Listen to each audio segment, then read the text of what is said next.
So I haven't done one of these for a while. This came up a little bit unexpectedly, but it's time to do a book tag.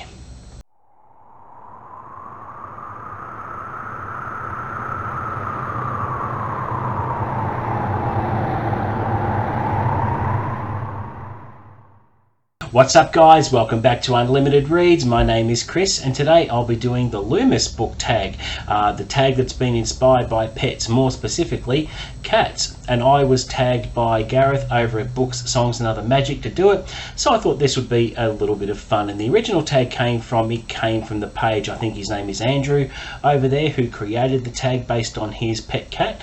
So this should be a lot of fun. Now there are 6 questions, and then you get to add your own pet and create your own prompt that would match up with your pet's personality or what they're like.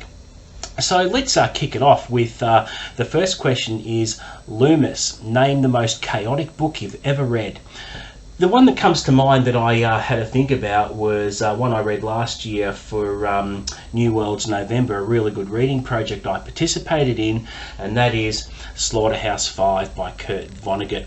In terms of chaos, this made my psyche into a chaotic wreck. I think chaotic would best describe the protagonist's state of mind in the book. It was all over the place and really hurt my head, so you can't get a lot more chaotic than that. But I think it's a pretty good choice for a chaotic novel that I've read in recent times. Alright, question number 2 is based on Nami. Name the luckiest book you've ever found. Now this one's a little bit different. I can't just name one book because this particular set of 2 books that I'm going to show you in a moment came as a box set. So I'm going to count it as one lucky purchase. And the ones I found were by James Clavell, and they are Taipan and Noble House. These were in a factory sealed box set in an op shop, which cost me about $5 if I remember correctly. And if you know, these books were published in the late 70s, early 80s, so it's been sitting around in someone's house wrapped in factory sealed plastic for decades. So in terms of a lucky find, and obviously it can't be just one book because they were wrapped together, I think it qualifies for a pretty lucky find because, you know, back in the day they probably would have cost $10. I think the original price tag I saw on it was $12.99 or something like that. But you know, they're immaculate. The spines are perfect, the binding is tight, they're brand new books which had been preserved in that box set that's been wrapped. So I think that's a pretty fitting lucky book or books for that question. Question number 3 is based on Wisteria.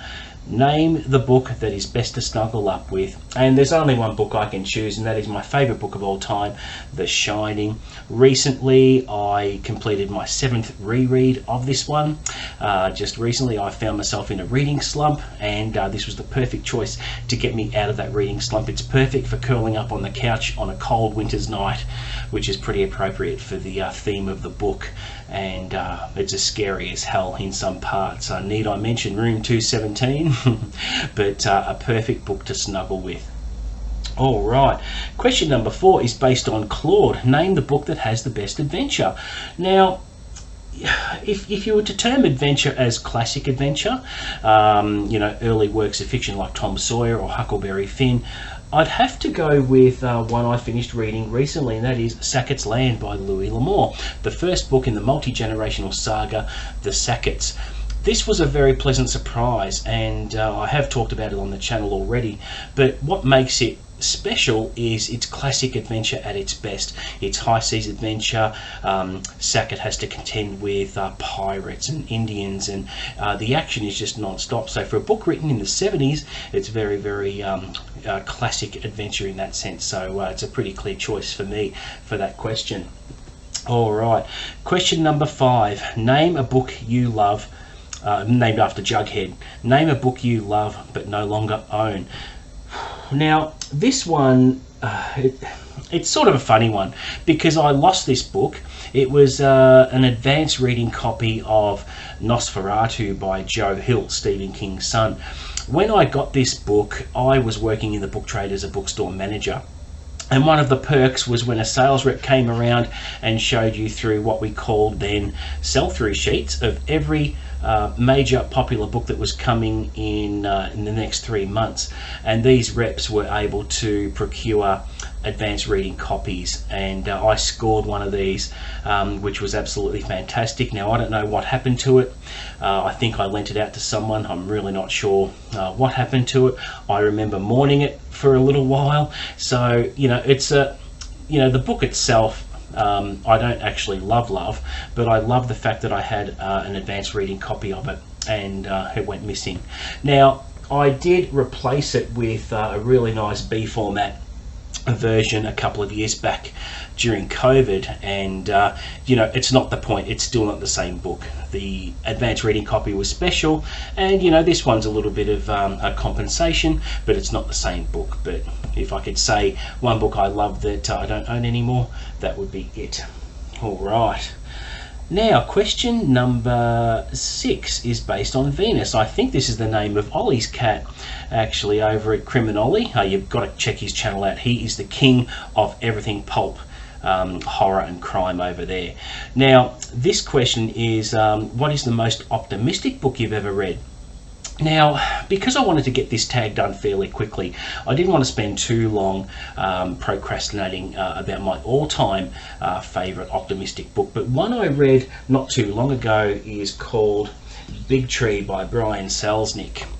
This was fantastic. If you are feeling a little bit depressed, or if you're down, or just not feeling well, this is the book for you, because it is a delightful book. It's charming. It's about 2 sycamore seeds who overcome insurmountable odds to survive, and it's a story 65 million years in the making, and it's got a really positive message at the end. There's a couple of moments in the book where you will miss up, because it can get pretty emotional, but this book has all the trademark grey rendered drawings that Brian Selznick is renowned for, and it's just a fantastic, very, very positive, optimistic book, and the ending is just priceless. It is a great book. If you've never read this one, you'll read through it in 2 hours. It's a one-sitting book.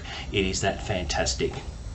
Okay, now number 7, this is to add your own pet, and I'm going to put the spotlight on Tilly, my little tabby. She's an absolute sweetheart of a cat, and we rescued her from a home, the whatever you call it, the cat rescue place, and she was very thin, and we are just infatuated with her. She's an absolute sweetheart. We've had her for about 2 years. She's a funny little thing. She's got really good manners. She is like a dog. If you've been away for a little while, you get greeted at the door by her. Whenever she comes into a room, she doesn't scare you. She always announces her presence with a cute little cry, and she's a free spirit, so I can't show her in front of the camera because she's such a wriggle pot, and she can't sit still unless in bed of a morning she'll come in and perch on my chest when I'm in bed and purr in my face, which is really, really sweet. And she's very vocal, and she talks, and she's really funny when she plays with string and things like that. If you wiggle some string in front of her, she'll get excited and her head will waggle. It'll shake like a vibrating head, and it's really, really cute. But the question that I'm going to put for my own pet based on Till is, name a book that you rescued from a thrift shop and just had to have it. And for me, these are as rare as hen's teeth, and I'm going to have a bit of a rant in a minute, but I chose Robert R. McCammon's Mine. I got this from a thrift store, very, very cheap. Now, these retro horror paperbacks are as rare as hen's teeth. This only cost me $2. It's immaculate. The spine is absolutely beautiful.